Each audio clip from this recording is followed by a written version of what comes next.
Hello everyone, topic start करने के पहले एक छोटा सा इंस्ट्रक्शन। एसएससी जेईई के लिए बेस्ट बुक्स और टेस्ट सीरीज़ का लिंक मैंने डिस्क्रिप्शन में दे दिया है, प्लीज़ चेक इट। अब हम टॉपिक स्टार्ट करते हैं।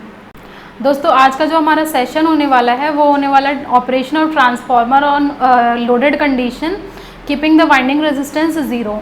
वाइंडिंग रेजिस्टेंस अभी हम यहाँ पर इग्नोर कर रहे हैं और देख रहे हैं कि लोडेड कंडीशन में ऑपरेशन ऑफ ट्रांसफार्मर कैसा होने वाला है। तो आइए देखते हैं। ये देखिए, ये हमारा हो गया कोर ऑफ ट्रांसफार्मर, वाइंडिंग मैंने कर दिया हुआ है। अब देखिए, फिर से आपको वही जो है वो स्टेप्स रिपीट करना है। तो यहाँ पर हम क्या कर रहे हैं, एक प्राइमरी को voltage source V1, AC voltage source V1 से हमने कनेक्ट कर दिया है। लोडेड कंडीशन है, यानी कि हमारा सेकेंडरी साइड क्या हो जाएगा, लोड कनेक्टेड रहेगा। तो इसको मैं बोल दूंगी Z2 लोड। लोड हो गया यहाँ पर। अब हमारा जो फर्स्ट स्टेप है V1 अगर आप अप्लाई कर रहे हैं तो वहाँ पर आपका जो करंट फ्लो हो जाएगा वो हो जाएगा I0। No load primary, no load जो है I0 तो रहेगा ही, जो कि बहुत ही कम रहता है, जिसको इग्नोर किया जा सकता है, लेकिन जो है वो इग्नोर नहीं होता। I0 बहुत ही कम होता है। I0 के बाद हमारा जो है वो क्या होता है, हमारा यहाँ पर जो करंट फ्लो होता है वो I1 करंट फ्लो होता है, प्राइमरी करंट, जिसकी वजह से हमारा क्या होता है, फ्लक्स सेटअप होता है। देखिए यहाँ पर जो है वो हमारा फ्लक्स फाई सेटअप होगा, जिसको मैं बोलती हूँ मेन फ्लक्स। और मेन फ्लक्स क्या होता है, हमारा पावर ट्रांसफ़र कैपेबिलिटी में हेल्प करता है। ये जो है वो हमारा मेन फ्लक्स है, पावर ट्रांसफ़र में हेल्प करता है फाई। देखिए, ये फाई जो है वो क्या कर रहा है, लिंक कर रहा है सेकेंडरी तरफ। सेकेंडरी से भी लिंक करता है, प्राइमरी से भी लिंक करता है। तो अगर ये सेकेंडरी से लिंक करेगा तो यहाँ पर जो है वो हमारा EMF E2 डेवलप होता था, यहाँ तक हम देखे थे। अब इस फाई की वजह से यहाँ पर हमने लोड लगाया हुआ है, तो जब भी लोड लगाते हैं तो उससे जो हमारा करंट फ्लो होता है वो हो जाएगा I2 लोड करंट। ये हो गया लोड करंट, I2 यहाँ पर फ्लो होने लगा। अब इस I2 की वजह से हमारा क्या हो जाएगा, एक और EMF, एक और फ्लक्स जो है वो डेवलप होगा, जिसको जो है हम बोलते हैं φ2। φ2 क्यों हो रहा है, बिकॉज ऑफ I2 करंट की वजह से हमारा फ्लक्स φ2 डेवलप हो रहा है, जो कि क्या करता है, अपोज करता है किसको, मेन फ्लक्स को, अपोजेस द मेन फ्लक्स। तो स्टेप बाय स्टेप मैं आपको एक एक पॉइंट लिखाऊंगी, पहले आप इधर समझ लीजिए। φ2 हो गया जो कि अपोज कर रहा है मेन फ्लक्स को। तो यहाँ पर जो है हमारा क्या बोल सकते हैं, अगर फाई जो है इस डायरेक्शन में, तो φ2 हमारा क्या हो जाएगा, इस डायरेक्शन में होगा, ऑपोजिट होगा एक दूसरे के, जिसकी वजह से हमारा फ्लक्स जो फाई है वो क्या हो जाता है, कम हो जाता है।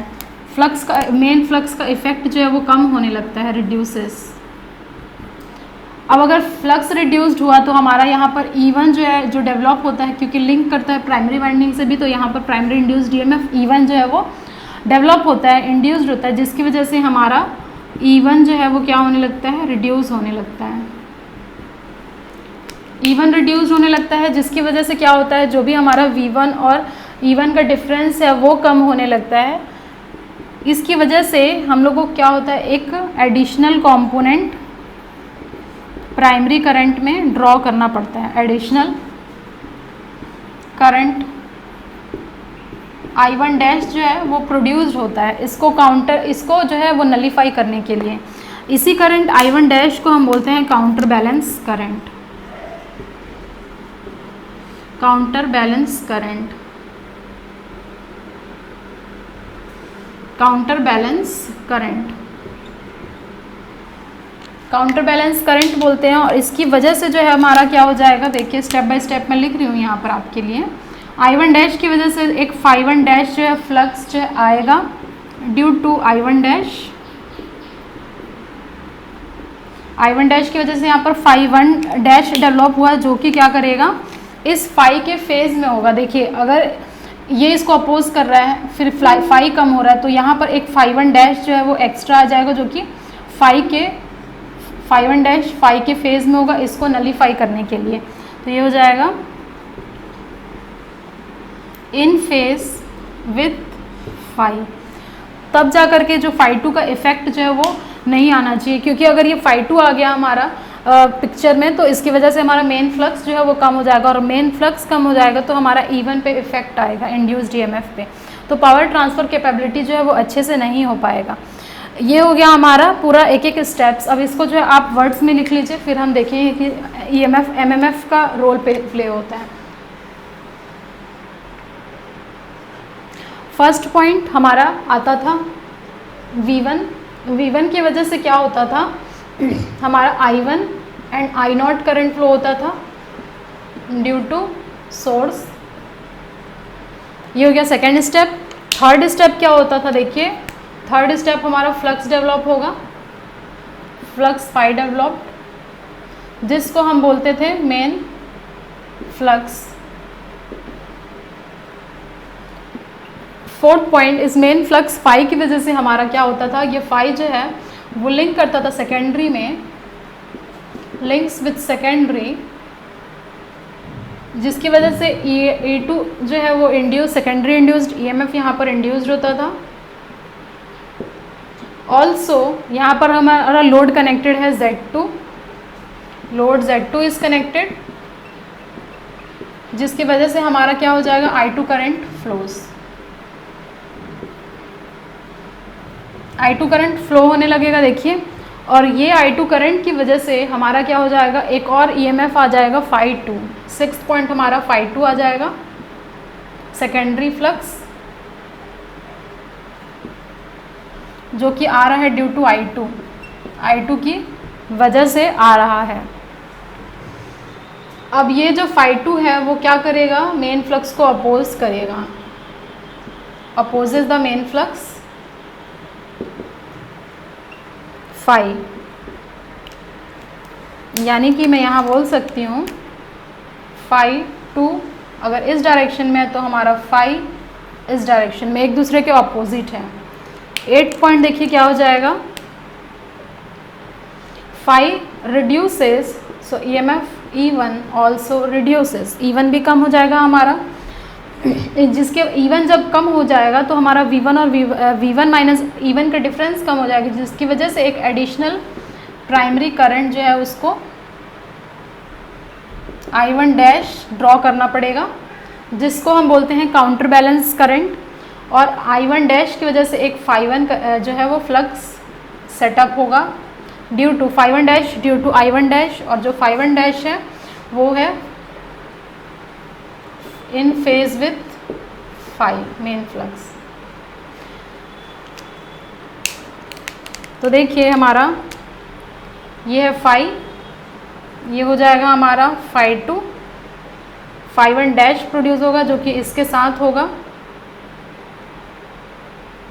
अब इसके इफ़ेक्ट को नलीफाई करने के लिए, तो ये जो है वो पूरा हमारा स्टेप हुआ अंडर द लोड कंडीशन। तो अगर आपसे कन्वेंशनल क्वेश्चन आता है डिस्क्रिप्टिव मेंस में, तो आपको क्या लिखना है, एक एक स्टेप्स जो है वो पूरे अच्छे से एक्सप्लेन करना है आपको। और भी हम कुछ पॉइंट्स डिस्कस कर लेते हैं इसमें लोड कंडीशन में, यहाँ तक जो है अगर आपको क्लियर हो गया तो आगे हम बढ़ते हैं।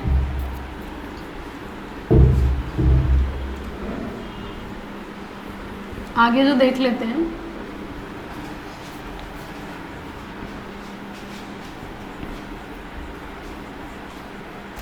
नेक्स्ट देखिए यहाँ पर क्या हो जाएगा, अब MMF देखिए। अब हमारा जो I1 डैश की वजह से एक MMF होगा प्राइमरी में, तो हमारा सबसे पहले तो अब 10th पॉइंट है, I1 डैश जो है वो क्या हो जाएगा, sum of I0 plus I1, I1 dash is equal to sum of I1 is equal to I0 और I1 डैश का ये सम हो जाएगा। देखते हैं किस तरीके से, तो ये आप जो है इस इक्वेशन को ध्यान रखिए, इक्वेशन 1 इसको डाल लीजिए। नेक्स्ट देखिए,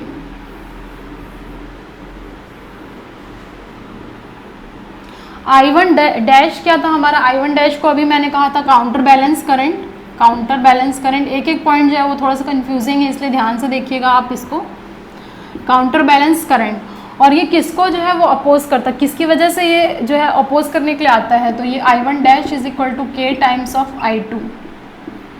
देखते हैं इसको कैसे, देखिए ये I2 के इफेक्ट को नलीफाई करने के लिए आया है हमारा I1 डैश, तो यहाँ K टाइम्स ऑफ I2 हो जाएगा। 11th पॉइंट देखिए, 11 पॉइंट हमारा ये हो जाएगा कि देखिए जो हमारा प्राइमरी इंड्यूस्ड जो एमएमएफ होता है वो हो जाएगा n1 dash into I1 dash into n1 is equal to, हमेशा एमएमएफ जो है वो हमारा कांस्टेंट होना चाहिए, तो ये हो जाएगा I2 n2, ये हो जाएगा एमएमएफ इक्वेशन, बैलेंस इक्वेशन। यहाँ से आप देखिए I1 डैश की वैल्यू निकालिए n2 upon n1 into I2। अब आपको पता है n2 अपॉन n1 क्या होता है, ये होता है ट्रांसफॉर्मेशन रेशियो, जिसको हम कैपिटल K से डिनोट करते हैं, ट्रांसफॉर्मेशन रेशियो। यहाँ से जो I1 डैश निकल करके आया ये K टाइम्स ऑफ I2 आएगा। देखिए यही चीज़ मैंने यहाँ आपको लिखा था, इस चीज़ का प्रूफ मैंने आपको यहाँ पर दे दिया है।